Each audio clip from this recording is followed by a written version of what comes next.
بسم اللہ الرحمن الرحیم۔ السلام علیکم۔ امید کرتے ہیں آپ سب خیریت سے ہوں گے۔ سورہ یونس قرآن مجید کی 10ویں سورت ہے جو حضرت محمد صلی اللہ علیہ وآلہ وسلم کی مکی زندگی کے آخری دور میں نازل ہوئی۔ اس میں 11 رکوع ہیں اور 109 آیات ہیں، 1832 کلمات اور 9099 حروف ہیں۔ میں نے آپ کی خدمت میں عرض کیا تھا کہ قرآن مجید کی 114 صورتوں میں سے ہر ایک صورت کے نام کی ایک خاص وجہ ہے۔ اسے عربی زبان میں وجہ تسمیہ کہتے ہیں کہ صورت کا نام رکھنے کی وجہ یہ ہے۔ اس سورہ کو سورہ یونس اس لیے کہتے ہیں کہ اس مکمل صورت میں اللہ تعالیٰ نے حضرت یونس علیہ السلام کی قوم کا تذکرہ فرمایا ہے اور یونس علیہ السلام کا نام لے کر ذکر فرمایا ہے۔ فرمایا کیا کوئی ایسی بستی ہے کہ بر وقت ایمان لائی ہو اور اس کا ایمان اس کے لیے سود مند ثابت ہوا ہو سوائے قوم یونس کے۔ اللہ رب العزت نے ایک ضابطہ بیان فرمایا ہے کہ جب بھی کوئی قوم ایمان لائے تو اس قوم کا ایمان اس قوم کو نفع دیتا ہے، لیکن اگر ایمان نہ لائے تو خدا کے عذاب سے وہ قوم نہیں بچ سکتی۔ حضرت یونس علیہ السلام کی قوم وہ واحد قوم ہے کہ جس نے اللہ کے عذاب کے آثار دیکھے تو گڑ گڑا کر تمام مردوں، عورتوں اور بچوں نے توبہ کی۔ اللہ رب العزت نے ان کی توبہ قبول فرمائی اور ان کی توبہ کی برکت سے ان کو عذاب سے محفوظ فرما لیا۔ یونس علیہ السلام کو اللہ تعالیٰ نے شہر نینوا کے باشندوں کی ہدایت کے لیے رسول بنا کر بھیجا تھا۔ نینوا یہ موصل کے علاقہ کا ایک بہت بڑا شہر تھا۔ یہاں کے لوگ بت پرستی کرتے تھے اور کفر و شرک میں مبتلا تھے۔ یونس علیہ السلام نے ان لوگوں کو ایمان لانے اور بت پرستی چھوڑنے کا حکم دیا، مگر ان لوگوں نے اپنی سرکشی کی وجہ سے اللہ عز و جل کے رسول کو جھٹلا دیا اور ایمان لانے سے انکار کر دیا۔ یونس علیہ السلام نے انہیں خبر دی کہ تم لوگوں پر عنقریب عذاب آنے والا ہے۔ یہ سن کر شہر کے لوگوں نے آپس میں یہ مشورہ کیا کہ یونس نے کبھی کوئی جھوٹی بات نہیں کہی، اس لیے یہ دیکھو کہ اگر وہ رات کو اس شہر میں رہیں تو سمجھ لو کہ کوئی خطرہ نہیں ہے، اور اگر انہوں نے اس شہر میں رات نہ گزاری تو یقین کر لینا کہ ضرور عذاب آئے گا۔ رات کو لوگوں نے یہ دیکھا کہ یونس علیہ السلام شہر سے باہر تشریف لے گئے اور واقع صبح ہوتے ہی عذاب کے آثار نظر آنے لگے کہ چاروں طرف سے کالی بدلیاں نمودار ہوئیں اور ہر طرف سے دھواں اٹھ کر شہر پر چھا گیا۔ یہ منظر دیکھ کر شہر کے باشندوں کو یقین ہو گیا کہ عذاب آنے والا ہے، تو لوگوں کو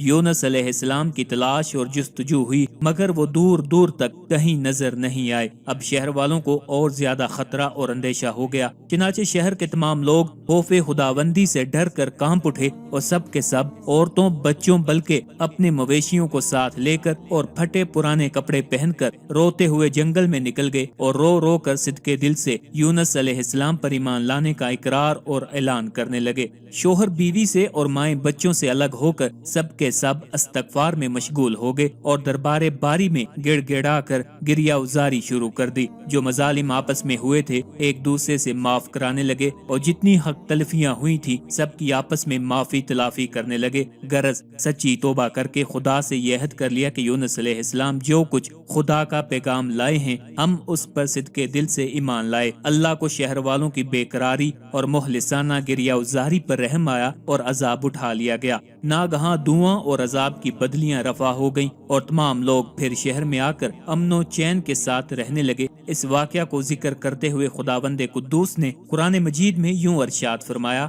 چنانچہ کوئی بستی ایمان نہ لائی کہ ایمان لانا اس کو نافع ہوتا سوائے یونس علیہ السلام کی قوم کے۔ جب وہ ایمان لے آئے تو ہم نے رسوائی کے عذاب کو دنیاوی زندگی میں ان پر سے ٹال دیا اور ان کو ایک وقت خاص تک کے لیے زندگی سے فائدہ اٹھانے کا موقع دیا۔ حضرت یونس علیہ السلام کا قرآن مجید میں 6 صورتوں میں ذکر کیا گیا ہے۔ سورہ نساء، سورہ انعام، سورہ یونس، سورہ صافات، سورہ انبیاء اور سورہ قلم۔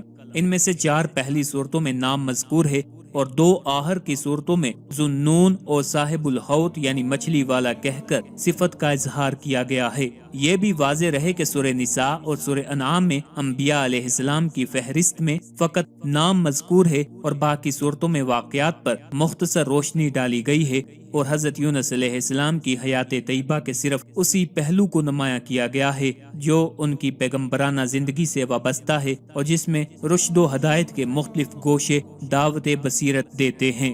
حضرت یونس علیہ السلام کا مکمل واقعہ اپنی آنے والی ویڈیوز میں آپ کے ساتھ شیئر کریں گے۔ اس صورت کا مرکزی مضمون یہ ہے کہ اس میں اللہ تعالیٰ کی وحدانیت، نبی کریم صلی اللہ علیہ وآلہ وسلم کی نبوت مرنے کے بعد دوبارہ زندہ کیے جانے اور اعمال کی جزا اور سزا ملنے کو مختلف دلائل سے ثابت کیا گیا ہے اور قرآن مجید پر ایمان لانے کی دعوت دی گئی ہے۔ اس کے علاوہ اس صورت میں یہ مضامین بیان کیے گئے ہیں، مشرکین کے عقائد بیان کیے گئے اور نبی اکرم صلی اللہ علیہ وآلہ وسلم کی نبوت کا انکار کرنے والوں کے 5 شبہات ذکر کر کے ان کا رد کیا گیا ہے۔ اللہ تعالیٰ کی عظمت پر دلالت کرنے والے اس کی قدرت کے آثار ذکر کیے گئے ہیں، دنیاوی زندگی کی مثال بیان کر کے اس میں غور کرنے کی ترغیب دی گئی ہے۔ کفار کو قرآن پاک جیسی ایک صورت بنا کر دکھانے کا چیلنج کیا گیا ہے۔ کفار کی طرف سے پہنچنے والی اذیتوں پر حضور صلی اللہ علیہ وآلہ وسلم کو تسلی دی گئی ہے۔ قرآن پاک صداقت کو ثابت کرنے اور عبرت اور نصیحت کے لیے حضرت نوح علیہ السلام اور ان کی قوم کا واقعہ، حضرت موسیٰ علیہ السلام اور ان کی قوم کا واقعہ اور حضرت یونس علیہ السلام اور ان کی قوم کا واقعہ بیان کیا گیا ہے۔ اس صورت کے آخر میں بیان کیا گیا کہ اللہ تعالیٰ کی شریعت اور قرآن کے احکام پر عمل کرنے میں انسانوں کی اپنی ہی بہتری ہے۔ سورہ یونس کی اپنے سے پہلے صورت یعنی سورہ توبہ کے ساتھ مناسبت یہ ہے کہ سورہ توبہ کا اختتام نبی کریم صلی اللہ علیہ وآلہ وسلم کے اوصاف کے بیان پر ہوا اور سورہ یونس کی ابتدا میں رسول کریم صلی اللہ علیہ وآلہ وسلم پر نازل کی جانے والی وحی پر ہونے والے شکوک و شبہات کا رد کیا گیا ہے۔ نیز سورہ توبہ میں زیادہ تر منافقین کے احوال اور قرآن پاک کے بارے میں ان کا موقف بیان کیا گیا، جبکہ سورہ یونس میں کفار اور مشرکین کے احوال اور قرآن پاک کے بارے میں ان کے اقوال بیان کیے گئے ہیں۔ آج کی ویڈیو میں انشاءاللہ العزیز آپ کو خواب میں سورہ یونس کو پڑھنے کی تمام تعبیریں بتائیں گے۔ یہ تمام تعبیریں آپ کو مختلف جید فقہا اور علماء کی کتب سے استفادہ کر کے بتائی جا رہی ہیں، جن میں خاص طور پر حضرت امام ابن سیرین رحمۃ اللہ علیہ اور حضرت اسماعیل نابلسی رحمۃ اللہ علیہ کی کتب شامل ہیں۔ خوابوں میں سورہ یونس کو پڑھنے کی تعبیریں بتانے سے پہلے آپ سے گزارش ہے، اگر ابھی تک آپ نے ہمارے چینل کو سبسکرائب نہیں کیا تو سب سے پہلے ہمارے چینل کو سبسکرائب کر لیں تاکہ آپ کو ہر نئی ویڈیو بآسانی اور سب سے پہلے ملتی رہے۔ اگر کسی نے خواب میں سورہ یونس یا اس کا کچھ حصہ پڑھا یا اس پر پڑھا گیا، یعنی کہ خواب دیکھنے والے پر کسی نے سورہ یونس کا کچھ حصہ پڑھا، تو حضرت ابو بکر صدیق رضی اللہ تعالیٰ عنہ فرماتے ہیں کہ اس پر مال کے معاملے میں آزمائش آئے گی، اور حضرت امام جعفر صادق رحمۃ اللہ علیہ فرماتے ہیں کہ وہ تنہائی پسند ہوگا اور عورتوں میں مصروف رہے گا، اور بعض نے کہا کہ اللہ تعالیٰ اسے علم اور یقین سے نوازیں گے اور اللہ تعالیٰ اسے مکاروں کے مکر اور جادوگروں کے جادو سے محفوظ رکھیں گے، اور اگر اسے کوئی مریض پڑھے تو دلیل ہے کہ اللہ تعالیٰ اسے شفا دیں گے، اور یہ بھی کہا گیا کہ جو اس کو پڑھے تو دنیا کے معاملے میں زہد اختیار کرے گا۔ حضرت امام ابن سیرین رحمۃ اللہ علیہ نے فرمایا کہ اگر خواب میں دیکھے کہ سورہ یونس پڑھتا ہے، دلیل ہے کہ اس کی روزی فراخ ہوگی اور اس کا کام مراد کو پہنچے گا۔ حضرت ابراہیم کرمانی رحمۃ اللہ علیہ نے فرمایا کہ کافروں کا مکر اور جادوگروں کا فریب اس سے دور ہوگا اور دشمنوں پر فتح حاصل کرے گا۔ حضرت جعفر صادق علیہ السلام سے یہ بھی منقول ہے کہ خواب میں سورہ یونس کو پڑھنے والے کے الفاظ اور عبارت سب درست ہوں گے۔ آخر پہ آپ سے التماس ہے ہمارے وظائف کو عملیات کو اور خوابوں کی ان تعبیرات کی ویڈیوز کو اپنے دوستوں اپنے چاہنے والوں کے ساتھ بھی شیئر کیا کریں تاکہ زیادہ سے زیادہ لوگ ان سے استفادہ حاصل کر سکیں۔ اللہ تعالی ہم سب کا حامی و ناصر ہو۔